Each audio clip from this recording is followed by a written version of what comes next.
This week on Tech Wrap, Flappy Bird developer Nguyen Ha-dong says the addiction has gotten out of hand, pulls out his app from iTunes, Google Play. We unbox the bright red Nexus 5. And it's Battle of the Octa-core smartphones. In the ring, the Star Mobile Diamond X1 versus the Cherry Mobile Cosmos Z2.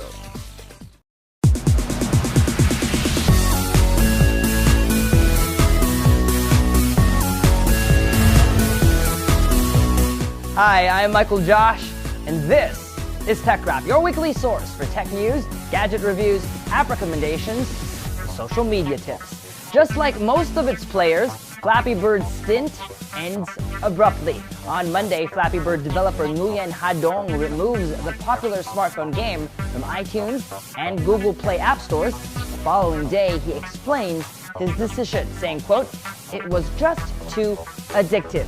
That was the main negative." Earlier in the week, Nguyen tweeted about how people were overusing the game. In the Wall Street Journal interview, he says, quote, "I just wanted to create a game that people could enjoy for a few minutes. Users who downloaded the game can still play Flappy Bird, but those who don't have it on their smartphones can no longer get it legally." Uber, the app-based on-demand chauffeur service, comes to the Philippines. Unlike products like Grab Taxi or Easy Taxi, when you rent an Uber car, you're not getting a taxi. Instead, you get a chauffeur, a high-end car, no markings, usually in black, leather seats. The chauffeur will open the door for you and even offer you some water. While the service is a big departure from what we Filipinos are used to, Uber Regional General Manager Mike Brown promises the luxury service is one that he will keep coming back to. Transport options, because in many cases they'll come back to Uber and they'll ride with us a lot because we've got a good thing and we continue to try to improve it. An MP3 player you can put in your water bottle? Yes, please. Sony, with the help of ad firm Draft FCB, comes up with a brilliant way to market their waterproof W Series Walkman by putting it inside a bottle filled with water. The move quickly highlights how the earbud MP3 player is waterproof. Sony now focuses its efforts on selling the W Series Walkman inside water bottles in vending machines, gyms, and other similar facilities. It's official. Sony is killing off its NEX camera series, and all is not lost. In fact, this week, the Japanese tech giant unveiled a groundbreaking interchangeable lens mirrorless camera, the Sony Alpha 6000. As the successor to Sony's critically acclaimed NEX6, the A6000 lives up to its pedigree and now holds the record for the world's fastest autofocus. The camera has 179 face detect and 25 area contrast autofocus points and takes no more than just 0.06 seconds to focus. Focus tracking is also impressive. It can focus and shoot at 11 frames per second. That means that even if your subject is quickly moving towards you, the camera will be able to keep it in focus. The A6000 also has a 24.3 megapixel CMOS APS-C sensor and Sony's new Bion's X image processing engine, the same one on Sony's high-end full-frame A7 camera. Like its predecessor, it comes with the same tilting 3-inch LCD display, an OLED optical viewfinder, and Wi-Fi connectivity. NFC is now also included. With the launch of the A6000, it's pretty clear that Sony's E-mount is here to stay, in two varieties, APS-C and full-frame. The A6000 will be priced at $800 with a 15 to 55mm kit lens, or $600 body only when it is released in April this year. Last week, we started the show reporting that Google had announced a bright red Nexus 5. This week, we have one with us. Check out our unboxing video of Google's bright red Nexus 5. Announced just last week, we purchased our red Nexus 5 in Hong Kong. Unlike manufacturers like Apple and Samsung that have retail stores, Google sells its flagship Nexus phone online via the Google Play Store. Released just once every year, Google's Nexus runs off a version of Android that doesn't have the sometimes clunky customization of smartphone manufacturers. It's Android the way Google intended it to be. Inside the box, you first see the smartphone. The pictures don't really do it justice. The red Nexus 5 is less of Ferrari red, but more like an almost neon red-orange. We are in love with the color. The phone screams to be noticed. We love the feel of the matte back, although it does feel a little bit too light. Sometimes you want it to feel a little bit more solid. Also in the box, a SIM card removal tool, which is slightly smaller than the usual Apple paperclip, a USB wall charger, and a USB cable. The phone does not come with earphones. Going back to the phone, the device is exactly the same phone as its black and white siblings. In terms of button placements, you have the volume rocker on the left and the power button on the right side, next to the SIM card slot. On its top, a headphone jack, and on its bottom, a micro USB port and speaker grills. On its back side, you have both the LG and Nexus branding. LG, of course, has made the Nexus 4 and the Nexus 5 for Google. Also on the back, an 8-megapixel camera with optical image stabilization built in. Considering that a spring mechanism is needed for OIS, it's pretty impressive how LG was able to fit that into the device. Up front, a 1.3-megapixel front-facing camera and a red earpiece. There are no capacitive buttons on the phone. The back, home, and multitasking buttons are built into the display. The Full HD IPS panel is great, a bit desaturated compared to the S4 or the G2 for example, but this really is a matter of preference. The phone runs off a 2.3 GHz quad-core Snapdragon 800 processor and 2 GB of RAM, and feels very snappy and responsive. Because it's a Google phone, Google services are tightly integrated.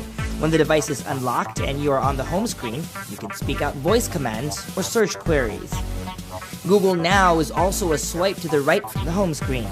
The red Nexus 5 ships with the latest version of Android 4.4.2, KitKat.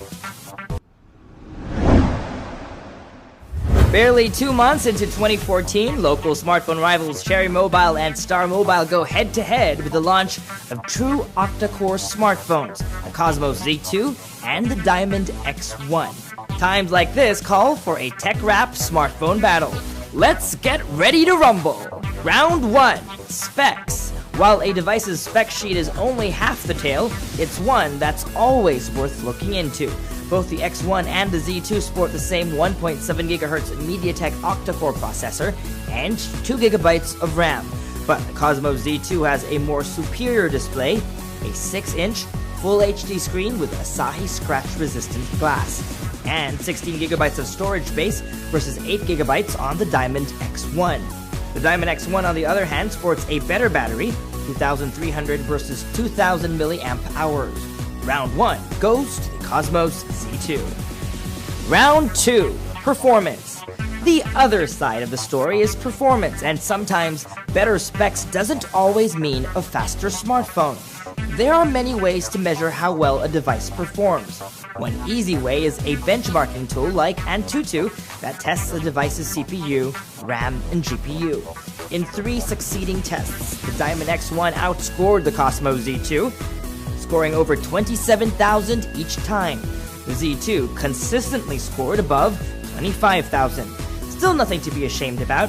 For context, on Antutu, the Nexus 5 scores over 26,000, and the octa-core version of the Galaxy S4 scores just over 28,000. The scores are a huge improvement over the device's predecessors. The Diamond V7 scores over 13,000 on Antutu, while the Cosmos Z scores over 15,000.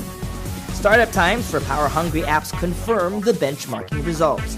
The Diamond X1 loads processor-hungry Asphalt 8 a tad bit faster than the Z2. This is probably because it takes less to power the X1 720p display. Overall, the X1 feels snappier. It's also worth noting that despite its lower resolution display, the X1 is a better device for multimedia consumption. The device has dual Yamaha speakers, and the difference is audible. Round 2 goes to the Diamond X1. Round 3, Camera. While both phones sport similar camera apps, we notice that there is a slight delay when getting the phone to register what the camera is seeing. And while both phones turned out pretty good 18 megapixel images, under almost all conditions, the Cosmo Z2 was the clear winner. The X1 seemed to lack proper levels, and as a result, shots turned out darker and without the same pop as shots taken with the Z2. In these photos, it also failed to capture the blues of the skies. One area the X1 succeeded was focus distance. Despite its strengths, the Z2 cannot focus till about a foot away. Take a look at these shots of Danbo. This is the best the Z2 could do. The X1 was able to shoot real close, creating a creamy bokeh effect. Round 3 goes to the Cosmos Z2.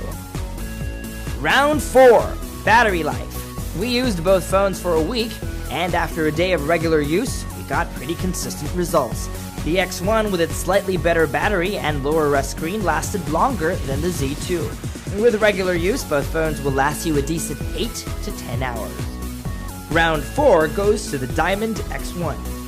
Round 5, software. Cherry Mobile did a good job customizing Android 4.2.2 Jelly Bean. We liked the flat redesign, thinner lines, circular outlines. The design aesthetic is carried out into its app icons, settings, and messaging and camera apps. Unfortunately, customization stops there. Star Mobile prides itself in customizing for the Filipino user base, based on how it thinks Pinoys use their smartphones. You'll see little touches here and there. The messaging app, for example, includes a return button, because Pinoys love to send long text messages. It's also included Star Mobile Sync, which allows you to import contacts via Bluetooth, even from old candy bar Nokia phones. Because the X1 is a phablet, we also like its iOS-like assistive touch feature. You can turn it on via settings, one-handed operation, and then quick controls. Once active, you have shortcuts to back, home, and menu buttons, which is perfect so you don't have to strain to reach them. The thought that goes into customization makes this an easy round. Round 5 goes to the Diamond X1. Round 6, price.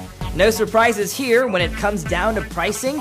Cherry Mobile has always offered their smartphones at competitive prices. We're told this is one of the company's core values. The Cosmo Z2 is 1,000 pesos cheaper. Props to both companies for respecting the 15,000 peso barrier. Cheaper price tag, better specs. The Cosmo Z2 wins round 6. Round 7, design. While we usually start with a design debate, we're saving this one for last. After 6 rounds, it was right down the middle for the Tech Rap review team, the same way we felt about the matter of design. The Diamond X1 gets props for its ultra-slim form factor and aluminum backplate. We're never fans of phones that feel too plasticky, and this design is a first for a local smartphone manufacturer. We also like the Cosmo Z2. While mostly plastic, it didn't feel like a budget smartphone. If there is one complaint, it's the weird power button placement on the X1. Muscle memory ensures that we're always reaching for the power button on the right-hand side of the device. After a week, we still didn't get used to its oddly placed power button. But otherwise, what's not to like about both phones? The Diamond X1 is thinner, the Cosmo Z2 is lighter. In the end, this one is too close to call. So, which octa-core phone should you get? If you're looking for a device with a great camera or a slim form factor, get the Z2. If you're looking for a phone with a bigger screen or one that's perfect for multimedia consumption or gaming, get the X1.